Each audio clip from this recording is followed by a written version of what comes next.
Hello there. Thank you for clicking on this video. My name is Adiola. Today, I will be reading to you chapter 11 of my book, Colors of Love. And at the end, I will share my thoughts about feeling insecure. So many people, including myself, feel insecure sometimes, and I want to share what I think about that with you. Stay with me. Don't go nowhere. And if you are joining me for the first time, I have other books published which you can check out from the link in the description below. I have The Waiting Room, The Christmas Present, Good Pedigree. I also have children books. I am Mama's Favorite, My Play Space, and Let's Go series. Let's go shopping and let's go to the party. You can find them all in the link below. Talking about the link below, I want to quickly share a beautiful website with you, olafashionmansion.org. You will find exclusive outfits for yourself, your wife, your daughter, your niece, your mom. It is an ageless adventure that gives you the wow look you deserve. Don't forget to check it out. And remember to use the promo code ORRThanks to get you 25% off your purchase. I mean 25% of your purchase. Your reward for watching this show. All right, with that being said, let's get into reading. Chapter 11, The Preparation. It was a spring morning. The temperature was in the upper 50s and it felt so good with the rising sun beautifully. Yenny couldn't resist the view from her window. She decided to take a walk down the street. She had on a sweater jacket on the top of her gray t-shirt. She was wearing a pair of blue jeans with blue sneakers. She had no makeup. It was 7 a.m., too early for that. Her first client for the day was not due to come in until 10 a.m. She walked through Chesapeake Street and turned onto 4th Street. She told herself she would turn back when she got to the firehouse. She saw people walking and students catching a bus to school. Some were waiting on the bus and traffic was building up. She was strolling and enjoying the cool morning breeze. The breeze blew her hair across her face and she pulled it behind her ear. She enjoyed the feel. She was blessed with extra long hair. Most African women's hair is not as long. Her hair was permed and left loose as it rested beyond her shoulders. Ironically, she got her long hair from her father, not her mother. Her sister, Tumi, had the short hair she got from their mother. She smiled at the thought of how she used to tease her about her short hair. That thought about Tumi came at the right time. She was a perfect sister.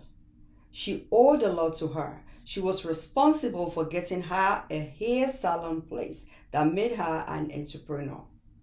She set her own schedule and she had enough clients and made enough to pay her bills.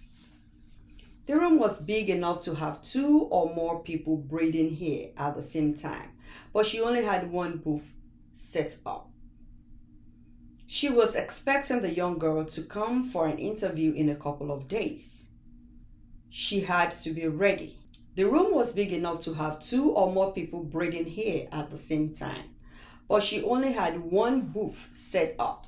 She was expecting the young girl to come for an interview in a couple of days. She had to be ready. She needed some time to pray about it and to get more furniture. She'd been doing this alone without a hitch. She had to be sure in her spirit mind that she would be hiring the right hand. She didn't want any form of headache in any way. The hair salon she had worked in before she had her own business had taught her enough. The girls were very sneaky. They told stories about one another for favors. The owner got jealous of the other girls when they made a lot of money, and she tried to cheat them out of their pay. Each braider got half of the payment. The owner most times took more than was necessary. Therefore, there was always chaos. A lot of times she had to settle quarrels. And there were snitches. When the owner was not there, some girls tried to do some hair without recording it in the book, and they got snitched on. It was just too much for her. The beauty of it was that none of this was open to customers. She could have renamed the place Island Unrest instead of Island Braiders. Well, that chapter of her life was over, never to return. Her life had been moving in stages. Wasn't God faithful? Couldn't thank Him enough. Her wedding was fast approaching and it felt like a dream. For real? Jenny was getting married? After all she went through, it was indeed a favor and a second chance from God. She prayed she would not flounce the opportunity. She had decided to have a quiet wedding. I was happy that Ralph agreed with her. They were going to have a few of their family members and friends present, and they would have an extended honeymoon, the location of which had not been agreed on. The place would be a surprise for her. Ralph was good at surprising her, but she was eager to unravel the surprise. He also said their home would be a surprise. When she argued about wanting to set up her own home the way she wanted it, he had asked her to make a list of what she wished. What an amazing girl that makes amazing things happen. She started imagining how she would look in her wedding gown. She had to choose a style first, she told herself. Tumi had sent her a link to a wedding website. The website had everything and she only had to choose. She didn't have to pay for anything. If Ralph wasn't paying, Tumi was. It feels so good to be loved, she whispered to herself. Yenny turned around quickly to see if anyone heard her. No one seems to know she was talking. An old man was struggling with his car keys beside his car. A middle-aged man was walking his dog on the other side of the street, and there was a metro bus just approaching the bus stop. No one seemed to have heard her. Everyone minded their business. She really wished she could stand on the top of the mountain and yell out, "I am loved!" She had turned back toward her residence on Atlantic Street when her phone rang. She knew who it was before she checked. It was Ralph calling to say good morning and to remind her to get on the wedding website and choose colors and styles. She promised to. When she got off the phone with Ralph, she gave Carrie a quick call. "Hello, girlfriend," Carrie said sleepily. "Don't tell me you're just waking up," Jenny asked, surprised. "Yes," was the sleepy reply. "You're not going to work?" "I resume work from my sick leave tomorrow." "You're sick again?" "Not really. I just needed some time off. I made my doctor write me a sick leave letter." "Good to know you are okay." "Yeah, I'm okay. Just getting tired too often." "Girl, don't be lazy. You're not that big, are you?" "Yes, I am. I am over 185 pounds now." "OMG, I need to see you. Send me a picture." "You don't want to see my puffy eyes?" "No, I don't want to, but I know you're still beautiful." "I don't believe you. You need to see me before jumping to conclusions. I am too big to be beautiful." Enough about me, though. Let's talk about you. What are you up to? "My wedding. I'll need your help with choosing colors and styles and, a lot of things." "When are you coming over?" Carrie asked, excited. "I thought we could do it over the phone." "No way. You must come. We need to sit together over this to make it work. I need to check my schedule to be sure of when I can come. I am booked throughout the month. You need some time off. Get some help." "Hey girl, stop yelling at me. It's not that serious," Yenny said, exhausted. "Yes, it is. It's easiest to come next weekend, hobbies weekend, to go out of town. I can enjoy your company. It's a date. I'll get help like you said. See you then. That's my girl.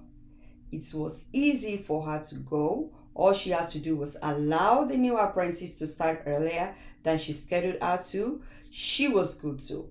That was a blessing. They had an agreement on how she would get paid, and Yeni was free. She would have enough time to plan her wedding. It was 4 months away. She hoped Carrie would be able to make it.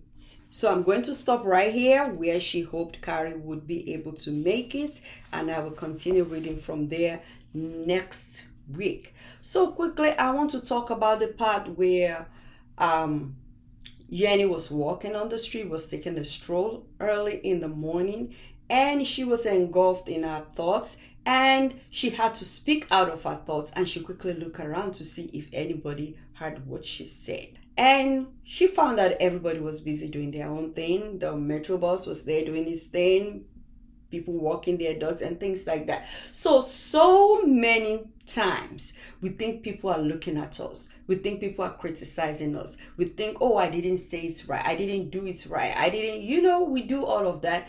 And most times people are just going about their businesses, possibly thinking what you are thinking, or just in their own thoughts, just thinking about themselves.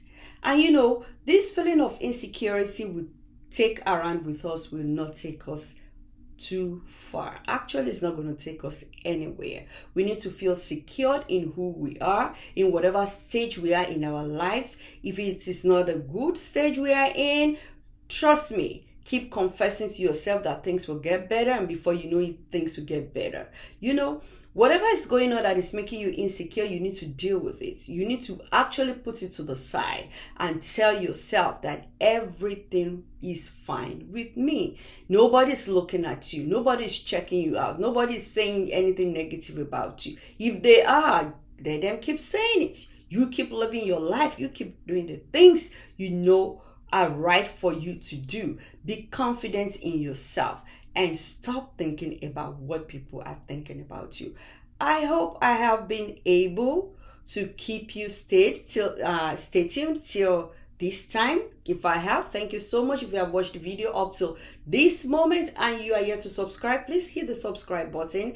At the same time, hit the notification bell so that the next time I drop another video, you will be notified immediately. Thank you so much for watching today. Don't you forget to check the description links below. You have the link to previous videos. I have links to the website where you can shop for the books. Until next time when I come your way again, my name remains Adeola. Bye. You have a fantastic time.